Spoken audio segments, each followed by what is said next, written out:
दुनिया का सबसे तेज दौड़ने वाला जानवर टाइगर, ठीक है, जिसकी स्पीड कितनी 120 किलोमीटर पर घंटा। 120 किलोमीटर पर घंटे की स्पीड से दौड़ने वाला जानवर अगर सूर्य से पृथ्वी की ओर या पृथ्वी से सूर्य की ओर दौड़ना शुरू करे तो उसे 52 साल लग जाएंगे एक स्थान से दूसरे स्थान पहुंचने में। हाँ, ये अलग मैटर है कि वो बूढ़ा होकर खत्म हो जाएगा या फिर आप जन्म लेंगे और बुढ़े हो जाएंगे, लेकिन बात हो रही है डिस्टेंस की, सूर्य से पृथ्वी की दूरी कितनी है। तो एक जो सबसे तेज दौड़ने वाला जानवर है टाइगर, चीता, वो 120 किलोमीटर पर घंटे की स्पीड से दौड़ता है और उसको पृथ्वी से सूर्य तक जाने में 52 साल लगेंगे। और सूर्य के बारे में एक फैक्ट कि अगर 1 सेंटीमीटर लंबा चौड़ा पनीर के टुकड़े के बराबर 1 सेंटीमीटर लंबा, 1 सेंटीमीटर चौड़ा और 1 सेंटीमीटर ऊंचा अगर पनीर के टुकड़े के बराबर सूर्य टूट के धरती पर गिर जाए तो बीच में आप कुछ भी लगा लो, किसी की दीवार लगा लो, वो 150 किलोमीटर धरती में होल करके घुस जाएगा। और उसमें एनर्जी कितनी होती है 146 किलोमीटर, यानी लगभग 145 से 150 किलोमीटर दूर से ही कोई इंसान जल के राख हो जाएगा। किससे? सिर्फ 1 सेंटीमीटर लंबा चौड़ा अगर सन का टुकड़ा है तो। इसका मतलब क्या भाई? सन में आग है। कौन सी आग है? हाइड्रोजन मिलके हीलियम बनाते हैं, नाभिकीय संलयन अभिक्रिया होती है जिसके through 17 mega electron volt energy निकलती है। और यही वजह है कि सूर्य के केंद्र का तापमान लगभग 15 लाख डिग्री सेल्सियस है। और सूर्य के अगर बाहरी सतह के टेम्परेचर की बात की जाए, सूर्य का बाहरी सतह जिसे आप दीप्तिमान भी कहते हैं और कहीं कहीं बुकों में कोरोना भी नाम लिखा गया है, बिल्कुल सही आपने सुना, कोरोना। सूर्य का जो बाहरी सतह है उसका नाम है कोरोना और उसका 6000 डिग्री सेल्सियस टेम्परेचर होता है। ये हो गया सन, ये सेंटर पे 15 लाख डिग्री सेल्सियस और बाहरी सतह का टेम्परेचर कितना 6000 डिग्री सेल्सियस। और 6000 डिग्री सेल्सियस एक परमाणु बम के फूटने पर, पटकने पर, विस्फोट करने पर कितनी एनर्जी निकलती है 6000 डिग्री सेल्सियस। और इतना ही नहीं, हिरोशिमा नागासाकी पे जब 1945 में एटम बम गिराया गया तो उसकी एक पिक है, ग्राफ है, आप विकिपीडिया पे या कहीं भी जब उसको स्टडी करेंगे तो आपको पता चलेगा कि बम गिरने के बाद धरती से, सरफेस से 18 किलोमीटर ऊपर तक धुएं का गुब्बारा उठा था, पहाड़ उठा था। जबकि कोई भी पशु तो उड़ते नहीं है, पक्षी, कोई भी जानवर जो आसमान में उड़ता है वो 8 किलोमीटर के ऊपर नहीं जाता। 8 किलोमीटर के ऊपर कोई भी पक्षी बर्ड्स उड़ान नहीं भरते हैं। लेकिन जो वो गुब्बारा था धुएं का, वो कितने ऊपर तक गया था 18 किलोमीटर तक। खैर, ये बात हो रही है सन की, हम लोग बात कर रहे हैं सन की। एटम बम की बात कर दिया इसलिए क्योंकि एटम बम का भी जो टेम्परेचर होता है विस्फोट करने के बाद वो 6000 डिग्री सेल्सियस होता है, जिसमें आपकी हड्डी भी राख बन के उड़ जाएगी। राख मिलेगा नहीं, राख उड़ जाएगा, यानी राख भी जल जाएगी। तो सन की बात कर रहे थे तो सन की ग्रेविटी की अगर बात करें, ये सन है, अगर कोई चीज इसके ग्रेविटी में 30 लाख किलोमीटर के अंदर में आई तो सन उसे मिनट नहीं लगेगा अपने अंदर लेके काम खत्म कर देगा। यानी इसकी ग्रेविटी कहां तक इफेक्टिव है? इफेक्टिव तो इसके बाद भी है, लेकिन 30 लाख उसका रेंज है, 30 लाख किलोमीटर। अगर सन की ग्रेविटी के अंदर कोई भी ऑब्जेक्ट आया तो जैसे अर्थ की ग्रेविटी में आया तो अर्थ खींच लेती है, वैसे सन भी खींच लेगा अपने अंदर, ठीक है। तो यह छोटी मोटी बात कर रहे हैं सन की। और क्या, सन और अर्थ के बीच में, सन और अर्थ के ठीक ठीक बीच में जब आप सन की तरफ चलेंगे अर्थ से तो बड़े बड़े लोहे के पहाड़ अगर आप लेके जा रहे हो तो आधी दूरी पर पहुंचते ही टेम्परेचर इतना बढ़ जाएगा कि वो बड़े बड़े लोहे के पहाड़ पानी बन के बह जाएंगे।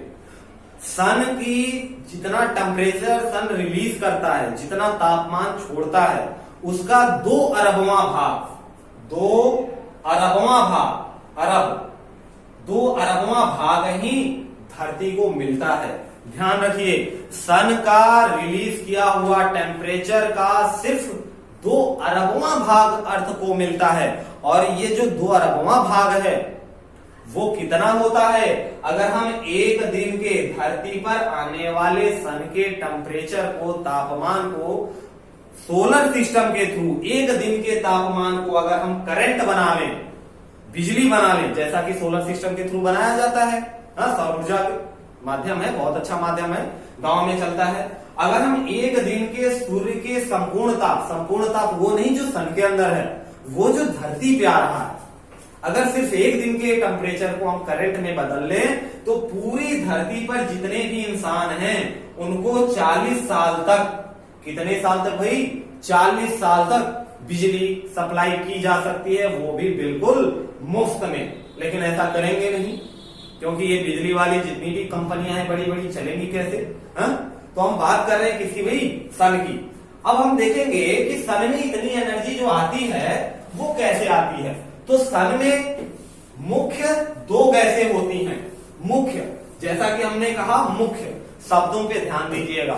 मुख्य 2 गैसें होती हैं, हाइड्रोजन और हीलियम। इनके साथ साथ अन्य भी गैसें होती हैं, जैसे आर्गन हो गया, नियॉन हो गया, यहां तक कि आयरन के कुछ पॉइंट्स मिलते हैं आपको, बहुत कम मात्रा में आयरन मिलता है, और धूल मिट्टी के कण भी मिलते हैं।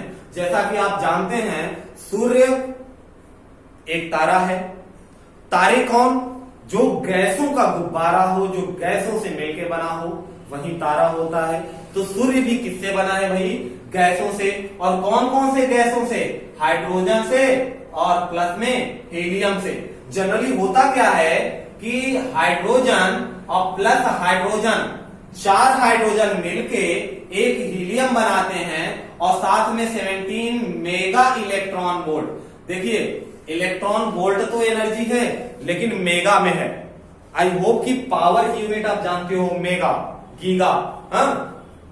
तो मेगा इलेक्ट्रॉन वोल्ट यानी बहुत ढेर सारी एनर्जी निकलती है।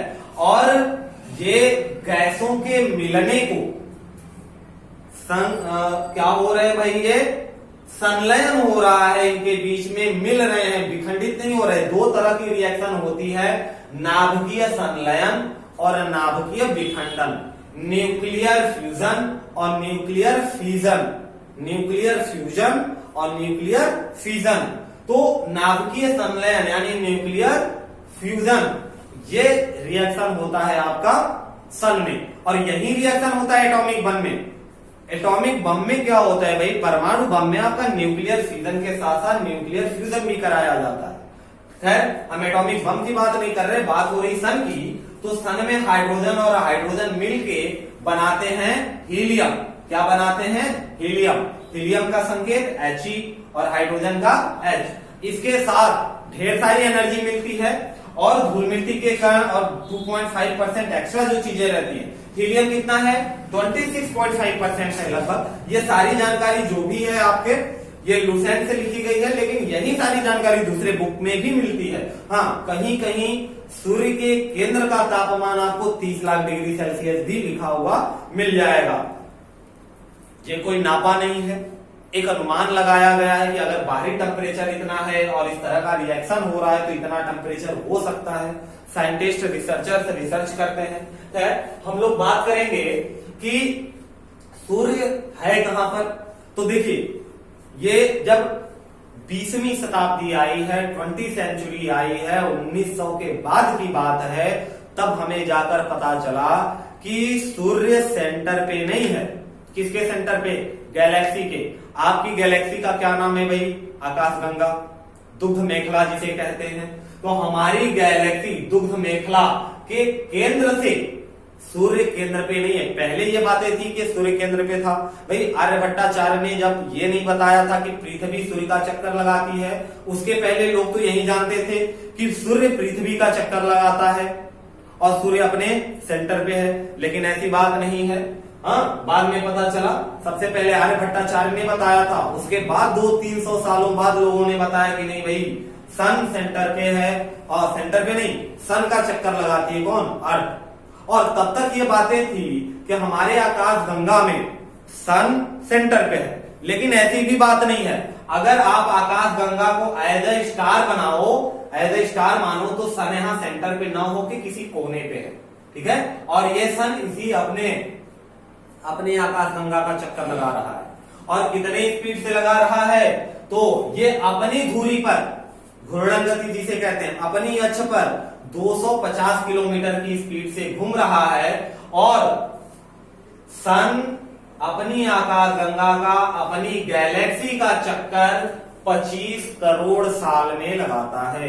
ये 25 करोड़ वर्ष कौन सा? वही धरती पर जो वर्ष लिया जाता है, जो हम लोग देखते हैं, 365 दिन में एक वर्ष होते हैं।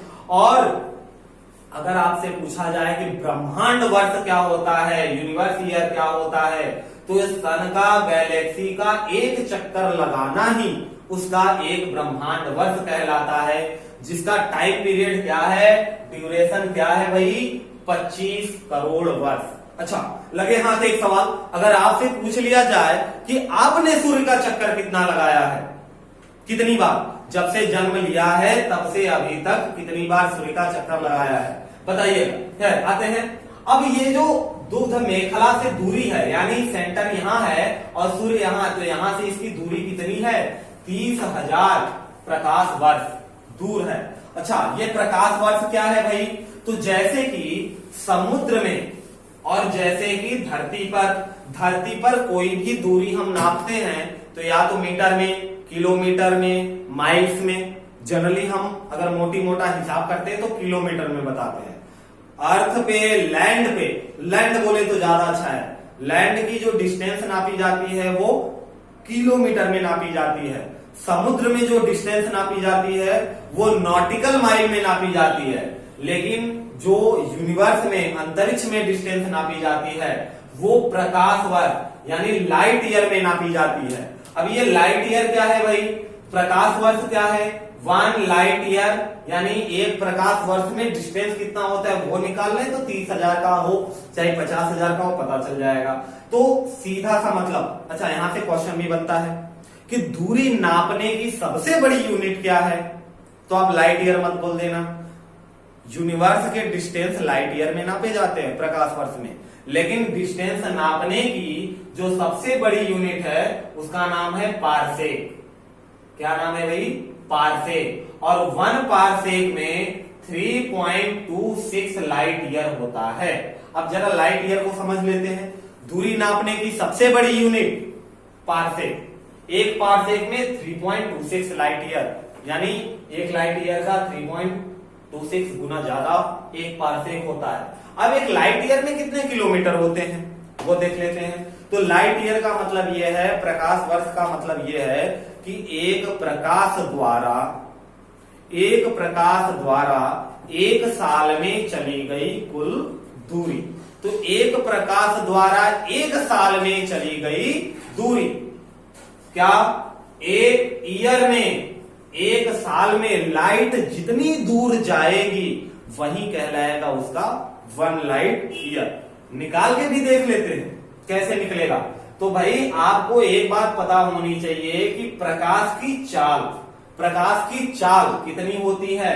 प्रकाश की चाल को हम दिखाते हैं सी से, velocity of light equal to लगभग 3 लाख किलोमीटर पर सेकेंड या 3 to 10 के पावर 8 मीटर पर सेकेंड। अगर हम इसी को मीटर को किलोमीटर में बदलेंगे तो आ जाएगा 3 into 10 के पावर 5 किलोमीटर पर सेकेंड। यानी एक लाइट, एक प्रकाश, चाहे ये बिजली वाली प्रकाश हो, चाहे सूर्य की प्रकाश हो, कोई भी प्रकाश, करंट, लाइट, रोशनी, एक सेकेंड में कितना जाती है, 3 लाख किलोमीटर। कितना, 3 लाख किलोमीटर। और फिर मिल गया आपका जवाब 1 लाइट ईयर। अगर हमें ये पता चल जाए कि एक साल में कितने सेकेंड होते हैं, तो अकॉर्डिंग टू चाल व दूरी बराबर चाल गुणे समय वाले फॉर्मूले से distance equal to speed into time. भाई डिस्टेंस निकल जाएगा अगर हमें स्पीड पता हो और टाइम पता हो। तो स्पीड तो पता है, स्पीड कितनी है 3 लाख यानी 10 के पावर 5। 1 लाख में कितने जीरो, 5 जीरो लगा दिया। किलोमीटर में, मीटर में नहीं, किसमें है, किलोमीटर में। अगर इसी को मीटर में बदलना है तो आप पावर में क्या कर दोगे, 8 कर दोगे, क्योंकि भाई 1 किलोमीटर में 1000 मीटर, 1000 में कितने जीरो, 3 जीरो। तो जैसे ही आपने किलोमीटर को मीटर में बदला, 5 की जगह कितने जीरो हो गए, 8 जीरो, 3 जीरो ये जुड़ गए ना जाके किलोमीटर का मीटर में। अब ये मीटर में बदल गया तो ये आ गई चाल। अब मीटर पर सेकंड में चाहिए तो हम 1 साल में निकाल लेते हैं सेकंड कितना, ये हो गई भाई स्पीड, चाल हो गई, ठीक है। अब टाइम कितना लगेगा, तो 1 साल में महीने कितने 12, या फिर डायरेक्ट दिन में बदल लो भाई, दिन में 365 दिन, घंटे भी होते हैं 6 घंटे, हाँ 365 दिन। अब दिन में बदल गया तो दिन में घंटे कितने 24 घंटे। अब 1 घंटे में मिनट कितना 60 मिनट, और हमें पहुंचना कहाँ है, सेकंड तक, और पहुंच गए कहां, सेकंड पे, क्योंकि 1 मिनट में 60 सेकंड। क्या ये हो गई चाल, स्पीड। सेकंड में पहले दिन लिखा, 1 साल में 365 दिन, 24 घंटे, 60 मिनट और 60 सेकंड। इन सबका मल्टीप्लाई करेंगे, इन सबका मल्टीप्लाई करेंगे तो 1 लाइट ईयर यानी 1 प्रकाश वर्ष में लगभग 9.4 सेकेंड इंटू 10 के power 15 metre, kilometre, metre sorry, हमने मीटर में बदल दिया ना इसको। किलोमीटर लेते तो यहां पे क्या लेते भाई, पावर में 5। अगर आपको इसी को किलोमीटर में बदलना है तो 3 जीरो कम कर दो, 3 जीरो कम कर दो, आ जाएगा किलोमीटर में।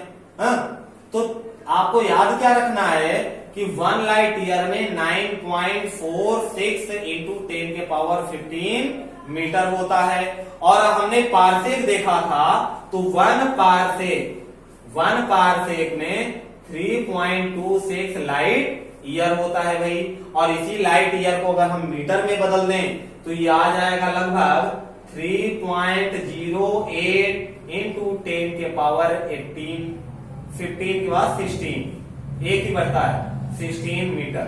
ये आती है आपकी 1 पारसेक की वैल्यू। 1 पारसेक में कितने मीटर, 3.08 इंटू 10 के पावर 16 मीटर।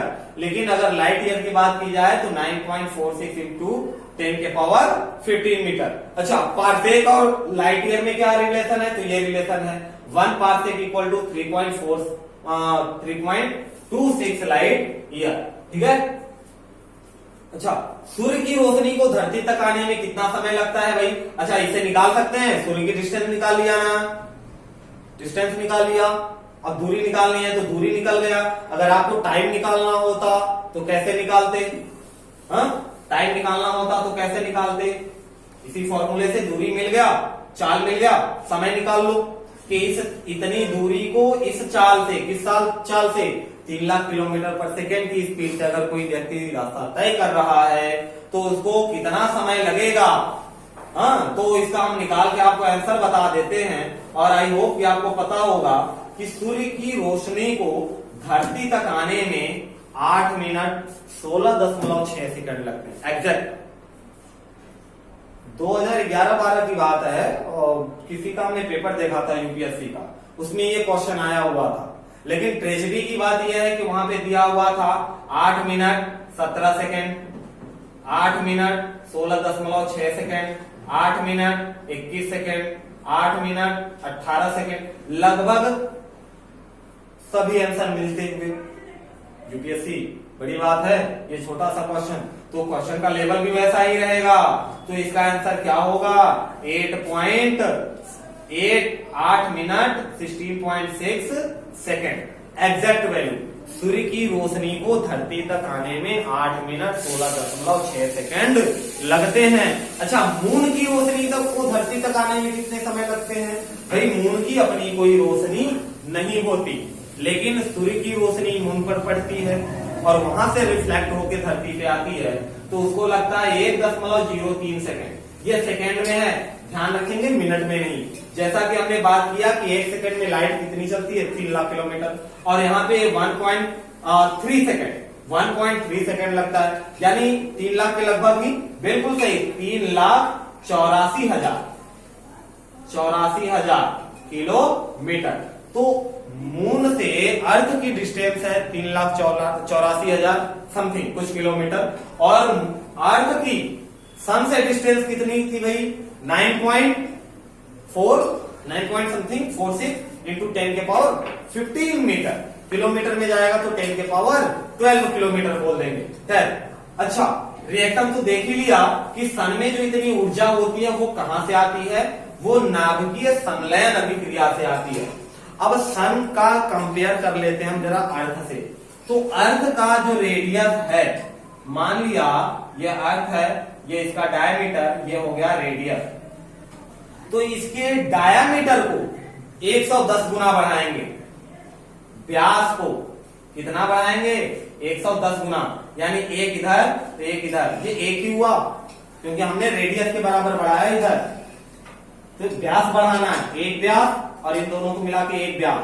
ऐसे ही 110 बार इधर इधर बढ़ाते जाएंगे और ये जितनी बार वैल्यू आएगी पूरा एक गोला बनेगा, वो हो गया सन, और उसके बीच में ये छोटा सा अर्थ। कुल मिला के आप ऐसा कह सकते हो कि फुटबॉल ग्राउंड अगर आपका सन है तो उस फुटबॉल ग्राउंड में पड़ा हुआ फुटबॉल अर्थ है। क्या कि फुटबॉल ग्राउंड में अगर पूरा फुटबॉल ग्राउंड आपका सन है तो उस ग्राउंड में पड़ा हुआ फुटबॉल आपका अर्थ है। हो सकता है उससे भी छोटा हो जाए भाई। यहां अगर सन के व्यास की बात करें तो देखिए 13,92,000 किलोमीटर व्यास होता है सन का। अगर ये हम सन मान लें तो जो इसका व्यास है वो व्यास कितना होता भाई 13,92,000 13,92,000 किलोमीटर। और अर्थ का व्यास कितना होता है, तो अर्थ का रेडियस होता है 6400 किलोमीटर और इधर भी 6400 किलोमीटर, तो 128,100 किलोमीटर, 128,100 किलोमीटर, यानी 1,28,000 किलोमीटर इसका व्यास होता है। 6400 नहीं 12,800 किलोमीटर, 6400 6,000 है ना, 12,800 किलोमीटर व्यास होता है, लगभग में बात हो रही है। 12,800 किलोमीटर व्यास है किसका, अर्थ का, और इसका 110 गुना यानी 13,92,000 किलोमीटर व्यास होता है किसका, सन का। और क्या, तो पृथ्वी से 110 गुना ज्यादा व्यास है, पृथ्वी से 110 गुना ज्यादा व्यास किसका है, सन का। ठीक है भाई, तो ये छोटा सा ओवरव्यू था। आई होप कि आप लोगों को ये समझ में आया होगा। उसके बाद भी अगर कहीं कंफ्यूजन या कोई दिक्कत या किसी नए टॉपिक पे आप बात करना चाहते हैं तो बिल्कुल हमें कमेंट करके सजेस्ट कर सकते हैं।